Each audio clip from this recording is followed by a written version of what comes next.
Today we're gonna have like a nice calm and chill day. I'ma just read something. Sorry if the audio is not okay, but let's do this.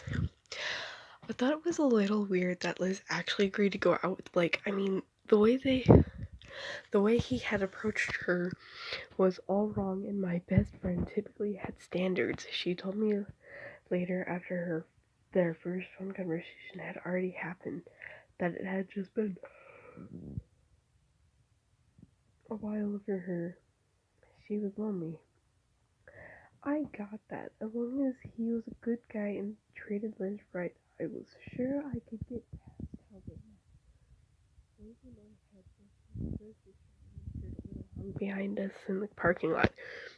We figured it was someone Liz knew from school, which was typically something we tried to avoid. So I kept walking for but then was another little honk, almost polite, and then an attractive voice said, "Hey." We turned, our arms full of bags with ice cream and chocolate and soda in preparation for a horror movie night in. That sounds like me and my friend. Okay, enough interruptions. And stared at the man leaning out of the silver Prius a few feet behind us. He was good looking with dark hair and bright blue eyes, a nice mouth, but approaching girls in the parking lot of a grocery store was just creepy.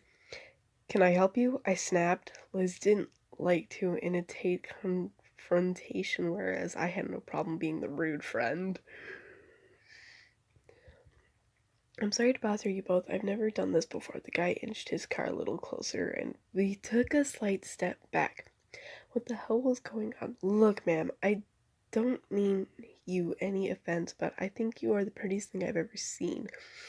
I snorted and started walking. Liz later told me that she pointed to herself in confusion, and he nodded. She said his eyes were just shining with attraction. She said she was attracted to him instantly. I didn't tell her that I thought he was creepy and that his lines were incredibly lame.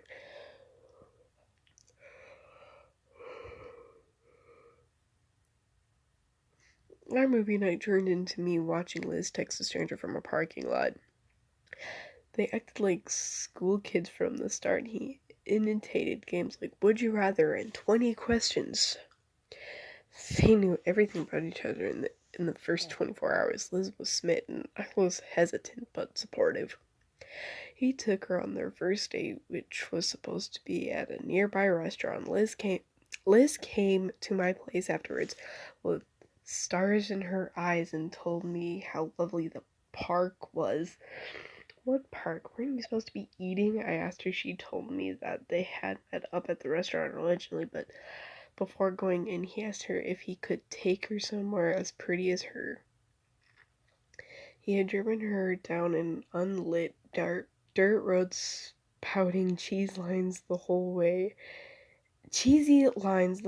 and taken her to an isolated part of a nearby pond. The moon was fully and reflecting off the gentle waves, and they could see the stars better than any part of our city. I wanted to scold her for getting in a stranger's car. I wanted to yell at her for not calling me the minute he turned onto an unlit road. But we were in our mid-20s adults, been dating for years, and she was clearly so happy already. I let it slide. I told her I was happy for her. I helped her plan their next date since Blake said it was her turn. They played date tag 10 or 12 times over the course of 2 months. Liz said he was incredibly respectful and a little withdrawn, so sex wasn't even on the table yet. She had already introduced Blake to her mom and dad. I figured that would happen quickly since she still lived at home. But it took me aback when her parents loved him right from the start. I felt like I was the only one who had my doubts about Blake. I felt like I was being too protective of my best friend. If I let myself like Blake, I was sure I could. He was charming, funny, goofy. He had one job: had his own car, and had his own place, unlike a lot of the scrubs Liz had dated recently. There was truthfully nothing to dislike about him that any of us knew, so I eventually settled into watching them grow together, possibly forever. I played their relationship cheerleader and went on dates with them without complaining, trying my best to become friends with Blake and shove my doubts aside. 2 months quickly turned into 6 months. They slept together for the first time, exchanged I love yous, discussing moving in together. I had started to like Blake. I was genuinely laughing at his jokes, and was being honest when I told Liz I was happy for her. I still found all of their date ideas adorable, and I congratulated both of them on keeping it fresh and cute. I even squealed in honest joy when Liz told me he said I love you first. There was just something about their puppy love phase in specific that was beautiful to witness. So you can imagine that I was genuinely not happy and genuinely not happy and genuinely not supportive, and simply genuinely shocked when Liz's mom called me out of the blue a few weeks ago to ask me if I had heard from Liz or knew where she was. This is the weekend they're supposed to be going to the zoo, I told her. Her and Blake, she asked. I confirmed that the zoo trip was indeed on that date by looking through me and Liz's text conversation. Well, she texted me something weird, Liz's mom told me. My heart skipped a beat a little. She said, I don't think we're going to the zoo, ... Liz used ellipses a lot when she was worried or upset emotions. She hadn't had those first few blissful months dating Blake. That's all she sent me, and that was 2 hours ago. I tried calling her 2 or 3 times. The first one went through, but now her phone is off. I could hear the panic in Liz's mom's voice. I felt panic. Panic well up inside me too. Where the hell is my best friend? She hasn't texted me at all today. Oh, yeah, let me reread that. She hasn't texted me all day. I started, which was also weird, and we both knew it, but I'll try to get a hold of her or Blake. I'll call you back in just a few minutes.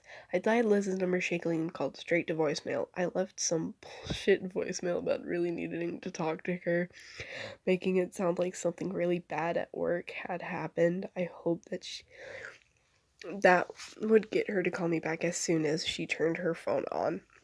And why was it off anyway? You didn't have to turn your phone off in a zoo, and Liz wasn't one to turn it off anywhere, period. I dialed Blake's number next. He had exchanged numbers in a drunken show-off friendship one night. Liz had been so happy that I had finally come around. Now here we are. Exactly where I was afraid we'd end up, with Liz lost around some stranger. His phone rang and rang and rang and rang. My anxiety grew with each shrill noise in my ear. When he didn't pick up, I redialed immediately. Listening to the phone ring over and over again, I dialed a third time and was shocked when the phone went straight to voice. Did Blake just hit reject on me? I dialed a fourth time, and when the phone went straight to voicemail again, without a single ring, I knew that Blake had turned his phone off when he saw my name pop up. That meant that Liz's phone had been off for hours and Blake was on until someone tried to reach him. I called Liz's mom back immediately and told her what I knew. She invited me over so we could brainstorm together, try to find out with our pooled knowledge of this new relationship. When I arrived, her whole family was in the living room, and I could tell everyone was on edge. I thought everyone liked Blake. I asked. I wanted to know if I was the only one tricked by his charm. Doesn't mean we trusted him, her mom said. I nodded. Hey, maybe something happened to both of them, and he had nothing to do with it. I said I tried to calm everyone down at least. I needed the same done for me.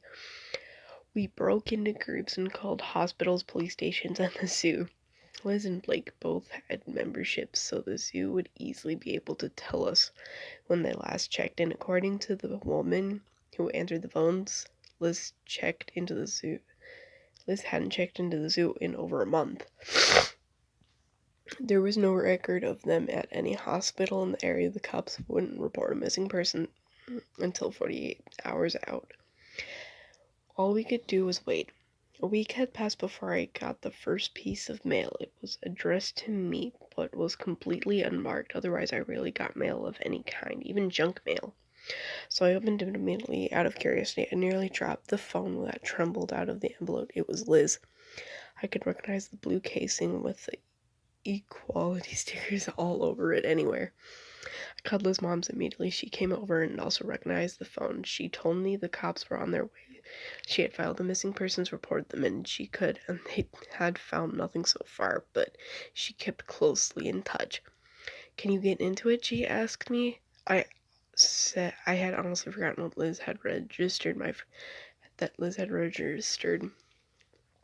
fingerprint to her phone. It wasn't like I had ever used it before. I pressed my finger to the home button and her screen lit up. Yeah, I stammered. I immediately went to her text messages.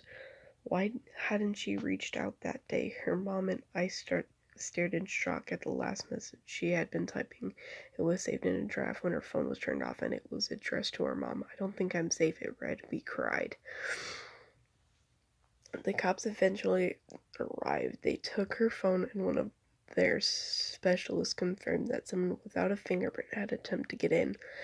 Based off the phone's security logs, it looked like when they failed, they simply turned her phone off and then mailed it to me. The cops had a lot of questions for me after that. Had I received any strange mail recently? Any other belongings of hers showing up at my doorstep? Why me? I didn't have any answer for any of them. I was just so confused as everyone around me, if not more so. Plus, I missed my best friend like crazy. It was another week before the next piece of mail was sent to me. The same non-description envelope unmarked addressed to me. Called Liz's mom and the cops immediately. We met at the precinct, and I opened the envelope with everyone watching me. My hands were shaking, and I had no idea what to expect. Her mom and I were horrified to watch the fingernail clippings that drooped out of the open envelope like some macabre waterfall. We recognized the color of the clippings and told the cops they were Liz. They sent them off for testing immediately, but warned us how slow their labs were.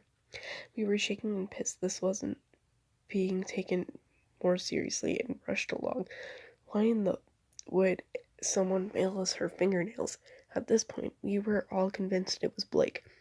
He had disappeared at the same time. We didn't know where he lived or if he had family, but he would have reached out by now if he wasn't involved and he truly cared about Liz. I kept trying to call his phone and it was never on. I stopped sleeping.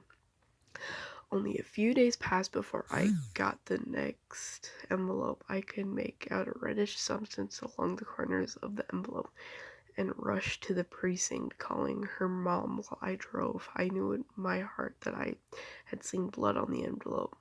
I just didn't want to believe.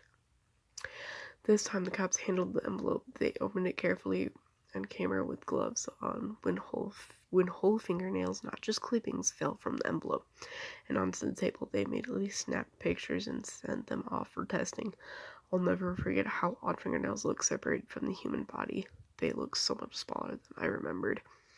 And the nail polish on top was chipped and practically gone, completely overpowered by the dried blood that crusted them. The cops were taking us more seriously now. Liz wasn't just some love-strict dummy who ran away and was playing weird pranks. She wasn't off her meds or deranged or angry at her family, whatever else the cops had originally thought. She was finally officially labeled kidnapped. I write this with shaking hands in hopes that it will help. I have a montage of horrible images floating through my head constantly because Blake kept sending me envelopes. Her teeth, her hair, her eyelids. Oh Jesus, this dude's crazy. An aspect that the cops called in suggested her kidnapper. Obviously, Blake was removing the bits of her that made her female and the bits of her that she could use to defend herself, like her nails and her teeth. I didn't care what the reasoning was. I just miss her. I haven't slept. I post about her constantly and continuously, pull her picture out in public, hoping somebody will recognize her, hoping someone will see her and call the cops and bring her home. I don't know what went wrong with her and Blake that made him snap like he did, but I know in my gut that he's involved in the kidnapping and the torture of my best friend. We just want her back as whole as she can be because he just keeps sending her back to us in pieces. Well, that's the end of this crazy Reddit. I'm honestly glad I downloaded this, but this is creepy and why I will never trust men again.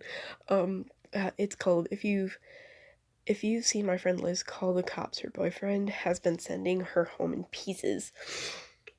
Posted by u/drunktillTuesday, which honestly, that's a dope name. Anyways, that's the end of this video.